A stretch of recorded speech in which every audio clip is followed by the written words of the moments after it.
في الفيديو ده خلينا نشوف سوا ازاي ممكن نستعمل الموجراف افكتورز كديفورمرز علشان نوصل لشكل ويف تكون بالمنظر اللي احنا شايفينه ده. يلا بينا. اول حاجه هننزل بلين اوبجكت، بعد كده هنيجي في الاتريبيوت مانجر تحت الاوبجكت تاب، هنخلي الويدث والهايت 150 في كل واحده. هندوس ان بي عشان نشوفهم. واحنا معلمين على البلين اوبجكت هنروح لقائمه موجراف، هنيجي تحت افكتورز هنلاقي الاول هنتاكد ان احنا داسين شيفت، بعد كده هندوس على البلين افكتور. هنزل عندنا بالشكل ده. اول ما بينزل مفيش اي حاجه بتحصل. لو جينا في البارامتر هنلاقي ان في 100 سنتي في الواي، بس هما مش عاملين اي افكت على الاوبجكت. هنيجي في التاب بتاعه ديفورمر، هنلاقي الديفورميشن معمول اوف. في عندنا 3 مودز تانيين، اوبجكت، بوينت، وبوليجون. لو خليناها اوبجكت هنلاقي الاوبجكت بتاعنا اللي هو البلين طلع 100 سنتي. لو خليناها بوينت او بوليجون مفيش اي حاجه هتحصل. مش ده اللي احنا عايزينه، احنا عايزينه نأثر على البوينت او البوليجون. هنيجي تحت فيلدز وهننزل let's say linear field، هيبقى حاجة بالشكل ده كده، ويبتدي الديفورميشن يحصل لان احنا كنا معلمين على بوليجون. لو رجعنا وخليناها بوينت هتحس ان هو مفيش فرق كبير قوي في ما بين البوليجونز والبوينتس، بما ان احنا عندنا عدد كبير من البوينتس والبوليجونز. خلينا نرجع تاني للفيلدز، هنمسح اللينير فيلد، نرجع للبلين افكتور وهننزل تورس فيلد. هنيجي عند البارامترز هنخلي الواي دي 0 والزد هنخليها 20.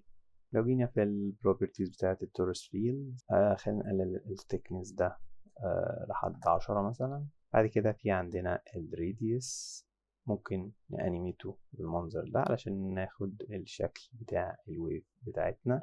بس خلينا نروح للبلين افكتور، نيجي عند الفيلدز وننزل راندوم فيلد. هنلاقي عندنا حاجة بالمنظر ده كده. هننزل تحت شوية، في عندنا سكيل، هنقعد في السكيل لحد ما نحس ان هو ده الشكل اللي احنا عايزينه بالنسبة للسكيل بتاعنا.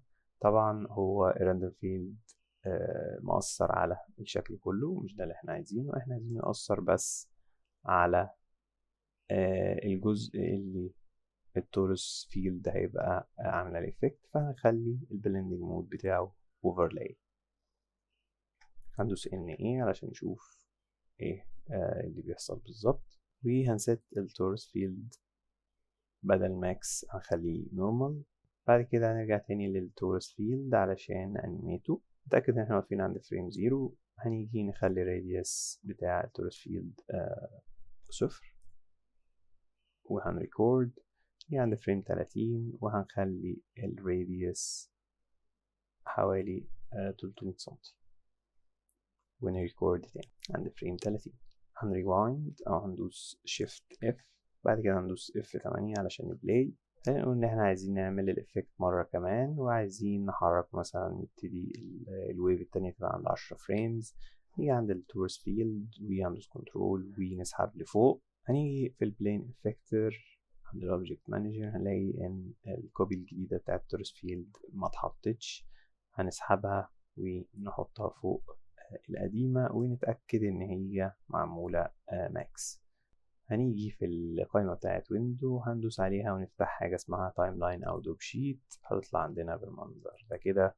هنيجي نعلم على التورس فيلد الجديد، هيعلم على الاتنين كي فريمز، بعد كده هنسحبهم لحد 10 فريم. هنريوايند، هننزل ده لتحت شوية كده، هنريوايند وبعدين ندوس بلاي، هنلاقيهم عندنا اشتغلوا بالمنظر ده. طيب لو رجعنا للبلين افكتور وخلينا الاتنين في البلندنج مود نورمال، وجينا عملنا ريوايند ودوسنا F8 عشان نعمل بلاي، هنلاقي ان التورس فيلد الاولاني اصلا مش عامل اي افكت. فعشان كده بنخلي التاني ده ماكس ونخلي الاولاني نورمال، والراندوم فيلد بيبقى فوق الاتنين بأوفرلاي. وبس كده.